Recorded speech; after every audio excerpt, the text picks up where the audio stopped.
বাবার বড় আশা সন্তানকে বিদেশে পাঠায় দিবে। বাবা একান্ত গরিব মানুষ, মনে বড় আশা সন্তানকে যদি একটু বিদেশে যদি পাঠায় দেয়, আমার সন্তান যদি কামাই রোজগার করে আমি বাবাকে টাকা দিবে, মাকে টাকা দিবে। সন্তানকে যদি একটু বাহিরে যদি আমি পাঠায় দেই, তাহলে আমার সন্তান আমাকে কিছু সহযোগিতা করবে। বাবা এইবার মনে মনে নিয়ত করলো সন্তানকে ইতালিতে পাঠায় দিবে। বাবা এবার কষ্ট করে পরিশ্রম করে, বাবা দিন রাত 24 ঘন্টা পরিশ্রম করে কষ্ট করে টাকা পয়সা জমাইলে, লক্ষ লক্ষ টাকা জমানোর পরে এবার সন্তানকে এবার পাঠায় দিবে বিদেশে, ইতালিতে পাঠায় দিবে। প্রত্যেকটা মা বাবার মনে বড় আশা থাকে আমার সন্তান বড় হয়ে যাবে, আমার সন্তান বিদেশে গিয়ে আমার সন্তান কিছু টাকা কামাই রোজগার করবে এবং আমার সংসারের উপরে তার নজর থাকবে, আমার সংসারটা সে হেফাজত করবে। প্রত্যেকটা মা বাবার মনে বড় আশা সন্তানটা যেন বড় শিক্ষিত হয় এবং সন্তানটা যেন সুস্থ থাকে।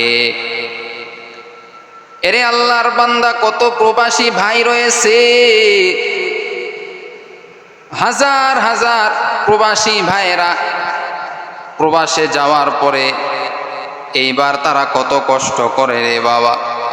ওই প্রবাসী জীবন বড় কঠিন, এত কঠিন জীবন প্রবাসী জীবন। শুধুমাত্র এই প্রবাসীওয়ালারা শুধু বিবিকে শান্তি দেওয়ার জন্য, সন্তানদেরকে মানুষ করার জন্য, পড়াশোনা করার জন্য, বৃদ্ধ মা বাবাকে সুখে রাখার জন্য বহু দূরে গিয়া তারা কামাই রোজগার করতেছে, প্রবাসে গিয়া তারা রয়েছে, বিদেশের বাড়িতে তারা রয়েছে।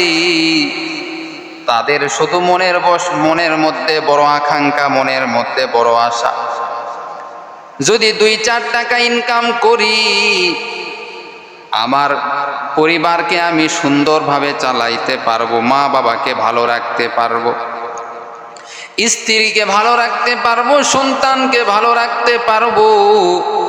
ওরে নবীর উম্মতের দল, প্রবাসী জীবন বড় কষ্ট,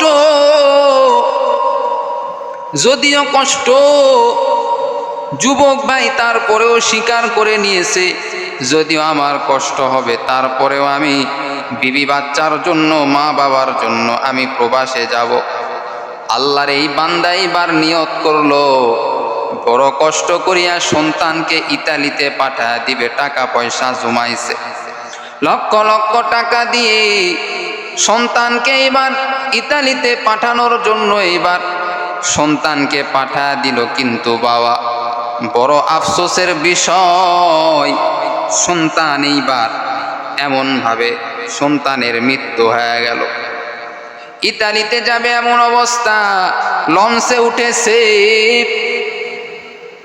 প্রতিমধ্যেই দুর্ঘটনায় লঞ্চের মধ্যে যারা ছিল সকলে মারা গেল, এই যুবকটাও মারা গেল। বড় আফসোস।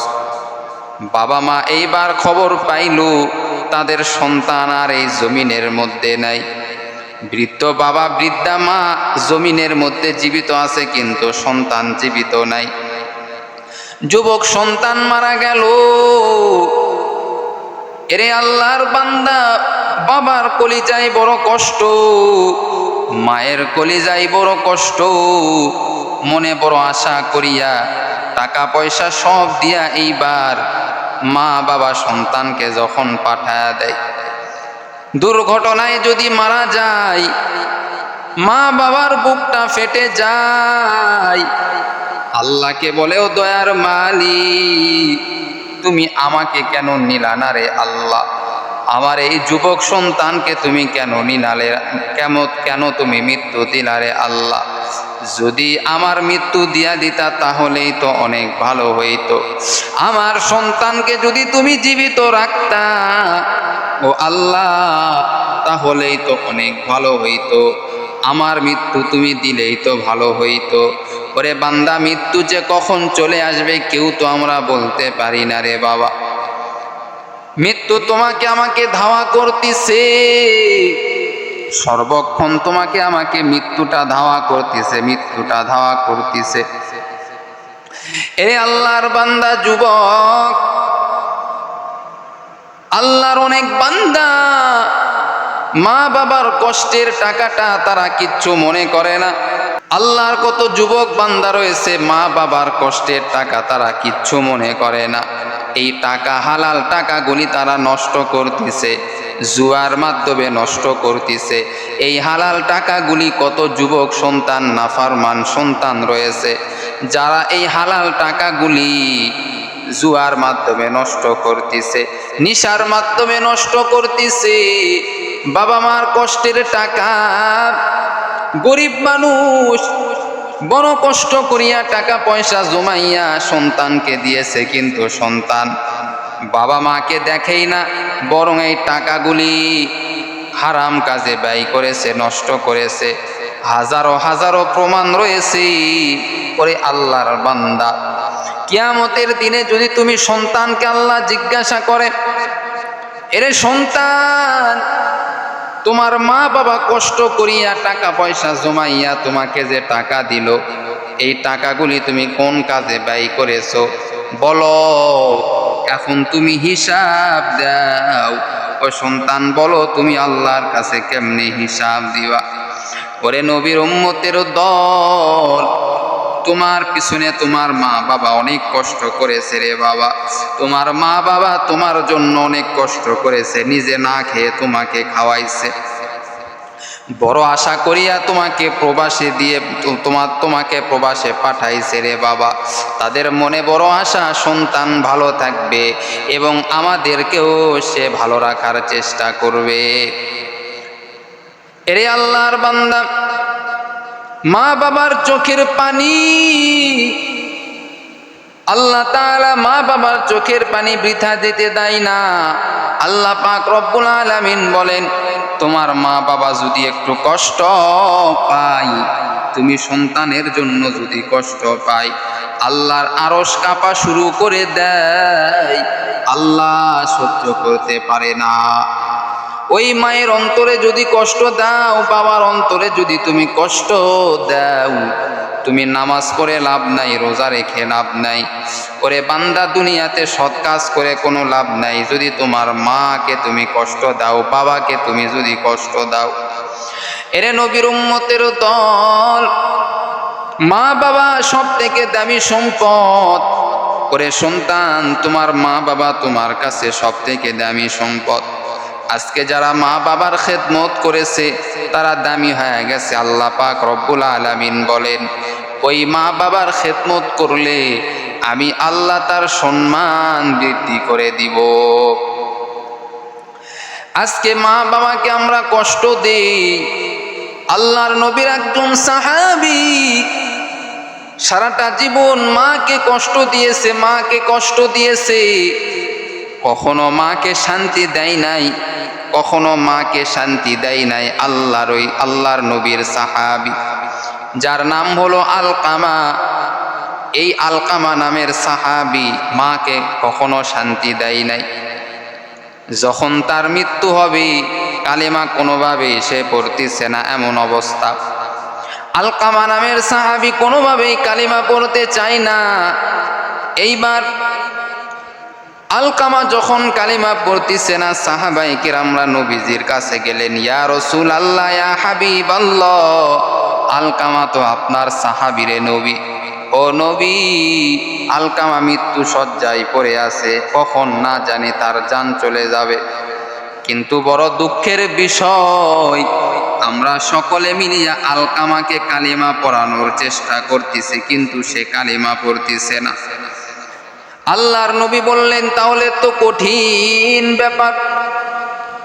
পয়গম্বর সাল্লাল্লাহু আলাইহি ওয়াসাল্লাম এইবার সাহাবায়ে কিরামদেরকে বললেন, ও সাহাবীরা, আলকামা কালেমা পড়তেছে না, তার কারণ তো আমি নবী মনে হয় বুঝতে পেরেছি। বলো, আলকামার বাবা কি দুনিয়ার বুকে জীবিত আছে নাকি? বলে, না, দুনিয়ার বুকে তার বাবা জীবিত নাই। বলে, আলকামার মা কি দুনিয়ার বুকে জীবিত আছে নাকি? সাহাবীরা বললেন, ইয়া রাসূলুল্লাহ, ইয়া হাবিবাল্লাহ, তার মা এখনো জীবিত আছে। নবীজি বললেন, যাও, তাড়াতাড়ি যাও, আলকামার মাকে আমি নবীর কাছে নিয়ে আসো। যাও, তাড়াতাড়ি যাও, আলকামার মাকে আমি নবীর কাছে নিয়ে আসো। সুবহানাল্লাহ। সাহাবায়ে কেরামরা আলকামার মাকে নবীজির কাছে নিয়ে আসলেন। নবীজির কাছে নিয়ে আসার পর নবীজি এইবার আলকামার মাকে বলতেছেন, ও আলকামার মা, আপনার সন্তান তো কোনোভাবেই কালিমা পড়তেছে না। কখন না জানি আপনার সন্তানের জান চলে যাবে। কালিমা না পড়ে যদি মৃত্যুবরণ করে তাহলে কপাল বড় খারাপ।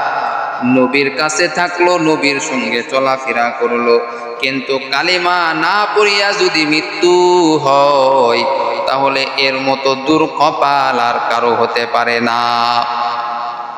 কি ব্যাপার, আপনার সন্তান কি নামাজ পড়ে নাই?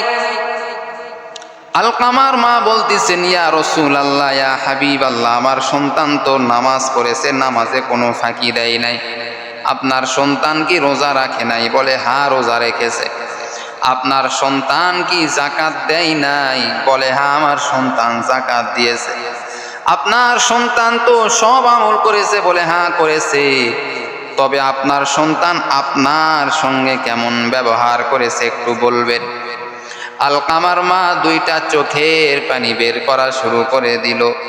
ইয়া রাসূলুল্লাহ, ইয়া হাবিবাল্লাহ, দুঃখের কথা আর কি বলবো রে নবী, আমার সন্তান সব ভালো কাজ করেছে কিন্তু আমাকে মহব্বত করে নাই, ভালোবাসে নাই, আমার খেদমত করে নাই, আমাকে মহব্বত করে নাই, ভালোবাসে নাই রে নবী। মায়ার নবী রহমাতুল লিল আলামিন এইবার আলকামার মাকে বললেন, ওরে আলকামার মা, তোমার সন্তান যে তোমার সঙ্গে ভালো ব্যবহার করে নাই, এজন্য তোমার সন্তানকে যদি তুমি মাফ করে না দাও, তোমার সন্তান বেঈমান হয়ে মৃত্যুবরণ করবে। তোমার সন্তানের অবস্থা বড় খারাপ হবে। তুমি মা যদি দুনিয়াতে তোমার সন্তানকে যদি ক্ষমা করে না দাও তাহলে তোমার সন্তানের বড় বিপদ আছে সামনে। এইবার আলকামার মাকে যখন নবীজি এই কথা বললেন, আলকামার মা আলকামাকে মাফ করে দিতে চাইল না। এইবার আল্লাহর নবী বললেন, তুমি মাফ করে দাও, তোমার সন্তান জাহান্নামের আগুনে তাছাড়া কিন্তু পুড়ে যাবে। আলকামার মা এইবার সন্তানের কষ্ট আর সহ্য করতে পারলো না। সন্তানের কষ্ট সহ্য করতে না পেরে মায়ার নবী রহমাতুল লিল আলামিনকে বললেন, ইয়া রাসূলুল্লাহ, ইয়া হাবিবাল্লাহ, চোখের সামনে আমার সন্তান বেঈমান হয়ে মৃত্যুবরণ করবে, বেঈমান হয়ে মৃত্যুবরণ করবে, এটা আমি মা কখনো সহ্য করতে পারবো না। নবীজি বললেন, ও আলকামার মা, তুমি যদি তোমার সন্তানকে মাফ করে না দাও তাহলে আমি সাহাবায়ে কেরামদেরকে এখনই ঘোষণা করে দিব, যাও সাহাবায়ে কেরামরা, তোমরা লাকড়ি জমা করো, লাকড়ি জমা করো, আলকামাকে আগুন দিয়া পুরানো হবে। কারণ আলকামার মা যতক্ষণ পর্যন্ত মাফ করে না দিবে আমার আল্লাহ মাফ করে দিবে না। এরে আল্লাহর বান্দা, আলকামার মা এবার সন্তানের কষ্ট কেমনে সহ্য করতে পারি? আলকামার মা এইবার বলতেছেন, ইয়া রাসূলুল্লাহ, ইয়া হাবিবাল্লাহ, আমি আমার সন্তানকে আগুনের মধ্যে পুরাইতে চাই না, আমার সন্তানকে আমি মাফ করে দিলাম, আমার সন্তানকে আমি মাফ করে দিলাম। সুবহানাল্লাহ। নবীজি এইবার সাহাবায়ে কেরামদেরকে বললেন, সাহাবীরা যাও, আলকামা কালেমা পড়েছে কিনা একটু খবর নাও। সাহাবীরা এবার চলে গেল। আলকামার বাড়িতে যাওয়ার পরে সাহাবীরা আলকামার বাড়ির মধ্যে ঢোকে নাই, প্রতিমধ্যেই আলকামা কালিমা পড়ে নিয়েছে, লা ইলাহা ইল্লাল্লাহু মুহাম্মাদুর রাসূলুল্লাহ। আলকামার জবান থেকে কালিমা বের হয়েছে। এইবার নবীজি বললেন, তার মা যদি তাকে ক্ষমা করে না দিত, আলকামা এইভাবে বেঈমান হয়ে মারা যাইতো। আলকামা এইভাবে বেঈমান হয়ে মারা যাইতো, কালিমা পড়ার সুযোগ সে পাইতো না। এজন্য বাবা সন্তান, আল্লাহ তোমাকে শক্তি দিয়েছেন, মেধা দিয়েছেন, জ্ঞান দিয়েছেন, কামাই রোজগার করার মতো শক্তি তোমাকে দিয়েছেন। অসহায় মায়ের পাশে তুমি দাঁড়াও, অসহায় বাবার পাশে তুমি দাঁড়াও। তোমার বাবা মার যদি অনেক টাকা পয়সা থাকে, তারপরেও তোমার বাবা মাকে অল্প হলেও দাও। আর যদি টাকা পয়সা না থাকে, তোমার মা বাবা যদি নেককার হয়, তোমার মা বাবাকে অবশ্যই অবশ্যই তোমার মা বাবার সঙ্গে ভালো ব্যবহার করতে হবে। আল্লাহ তাআলা বলেন, মা বাবা যদি কাফের হয়, তারপরেও তাদেরকে কষ্ট দেওয়া যাবে না। মা বাবা যদি কাফের হয়, তারপরেও তাদেরকে কষ্ট দেওয়া যাবে না। আজকে আমরা মা বাবাকে কষ্ট দেই, অথচ তোমার আমার মা বাবা কত কষ্ট করে তোমাকে আমাকে লালন পালন করেছে, তোমাকে আমাকে ছোট থেকে একেবারে বড় করেছে। তুমি আমি এত কষ্ট করে, মা বাবা কষ্ট করেছে, খাবারের কষ্ট করেছে, সব কিছুর কষ্ট করেছে, কাপড়ের কষ্ট করেছে, কিন্তু তুমি আমি সন্তানকে কখনো মা বাবা কষ্ট পেতে দেয় নাই। আজকে ওই মা বাবাকে আমরা অবহেলা করি, এত অবহেলা করি। সন্তান চাকরি করে লক্ষ লক্ষ টাকা ইনকাম করে, মায়ের মুখে একটু ভালো খাবার দিবে, মাকে একটু ভালো খাওয়াবে, এই কপালে তার হয় না। অথচ টাকা পয়সার অভাব নাই, কিন্তু মাকে খাওয়াইতে চায় না, বাবাকে খাওয়াইতে চায় না। আল্লাহ পাক রব্বুল আলামিন বলেন, তোমার মায়ের পায়ের নিচে হলো জান্নাত, মায়ের খেদমত করো, ইনশাল্লাহ জান্নাত তুমি পাইবাই পাইবা ইনশাআল্লাহ। আল্লাহ আমাদের সকলকে যতটুকু কামাই রোজগার করি, এর মধ্যে থেকেই আল্লাহ যেন আমাদের মা বাবার খেদমত করার তৌফিক দান করেন। সকলেই বলেন আমিন।